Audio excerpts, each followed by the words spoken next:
Ambassador Sarah Chen, stood before the towering crystalline podium of the Galactic Council chambers, her uniform crisp despite the weight of history pressing down on her shoulders.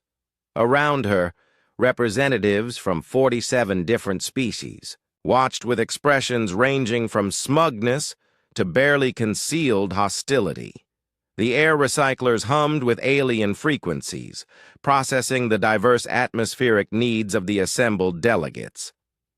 "The motion before the council is clear," announced Zephyr Prime, the energy being who served as council speaker. Its voice resonated through multiple dimensions, translated into each species' primary communication method.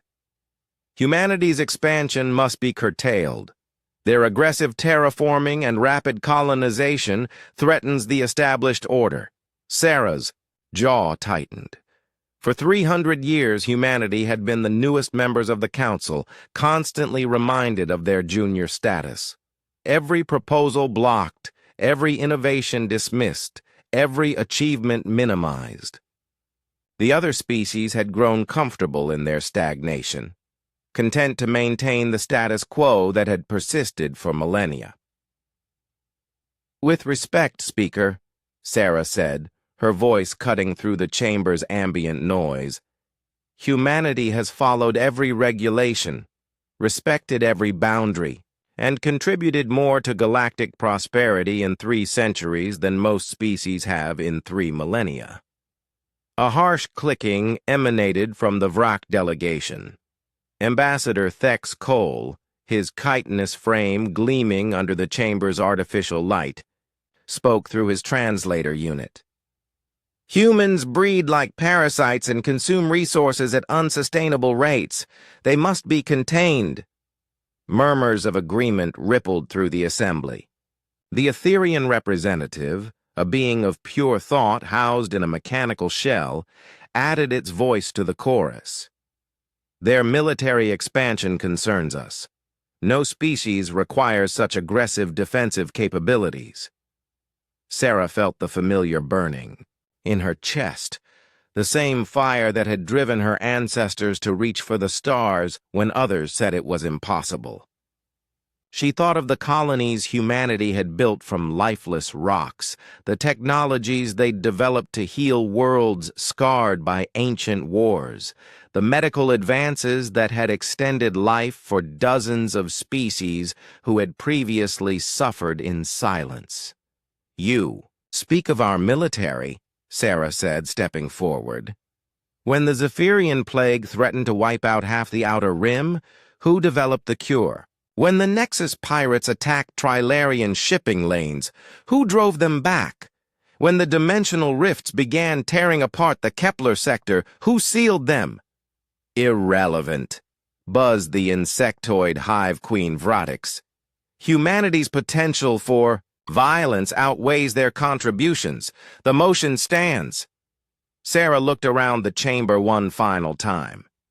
These beings, these ancient civilizations that had achieved wonders humanity could barely comprehend, had grown afraid, not of humanity's weapons or expansion, but of what humanity represented.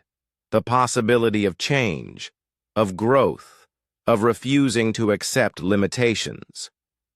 "Very well," Sarah said, reaching for the small device at her belt. "If the Council believes humanity is too dangerous to remain, then we shall respect your decision." She pressed the button. Across human space, from the core worlds to the furthest frontier outposts, the signal was received. Within minutes, every human ship, station, and settlement began implementing Protocol Exodus. It was a contingency plan that had taken 2 centuries to prepare, one that every human leader had hoped would never be necessary. The first sign something had changed was the silence. Human communication networks, which had served as the galaxy's primary data backbone, went dark. Trade routes that depended on human logistics ground to a halt. Medical facilities found themselves without the human-developed treatments that had become standard care.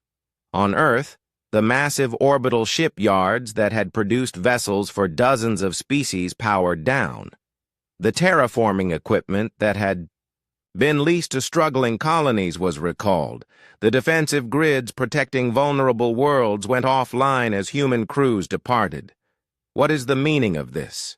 Zephyr Prime demanded as reports flooded in from across the galaxy. Sarah smiled, the first genuine smile she'd worn in months. You wanted humanity contained, Speaker. We're simply containing ourselves.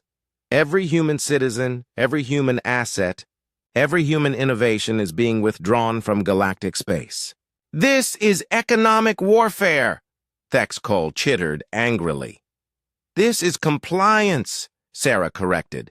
You found our presence threatening. We're removing that threat. The chamber erupted in chaos as the true scope of humanity's integration into galactic civilization became apparent. The Trilarians discovered their entire medical system depended on human-designed nanobots. The Vrak realized their mining operations relied on human engineering. The Etherians found their philosophical databases were hosted on human quantum servers. But Sarah wasn't finished. She activated a holographic display showing the galaxy's edge where something impossible was taking shape. Massive structures, unlike anything the galaxy had ever seen, were materializing in the void between galaxies. For the past 50 years, Sarah continued, humanity has been preparing for this possibility. While you debated our fate, we built. While you planned our containment, we innovated. These are our new worlds, self-sustaining habitats capable of supporting billions, positioned beyond your authority. The structures in the display were magnificent, rotating cylinders the size of moons, connected by streams of light and energy. They defied conventional physics, their construction requiring technologies the Council had never imagined. Impossible, whispered the Etherian. Such engineering would require resources from 1,000 systems. It required the resources of one species, Sarah said proudly, united in purpose and unlimited by committee. As she spoke, streams of light began flowing from human space toward the structures. Ships, stations, entire colonies were being transported through some form of instantaneous travel the Council had deemed theoretically impossible. We thank the Council for teaching us that cooperation has limits, Sarah said, gathering her belongings. Humanity chooses to find our own path among the stars. We leave you to yours.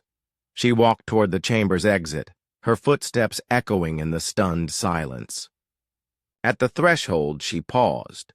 Oh, and Speaker, the next time a young species asks to join your council, remember this day. Remember the species that grew tired of being told what they couldn't do. Sarah Chen left the Galactic Council chambers for the last time, and behind her, the greatest civilization the galaxy had ever known began its journey into the infinite dark.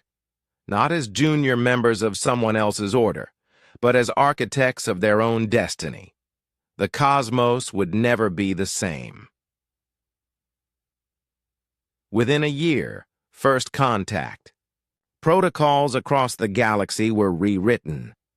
No longer did species speak of containing newcomers, but of learning from them. The day humanity left the Galaxy Council had indeed changed the cosmos, by showing the universe that some spirits could never be caged, only freed to achieve the impossible.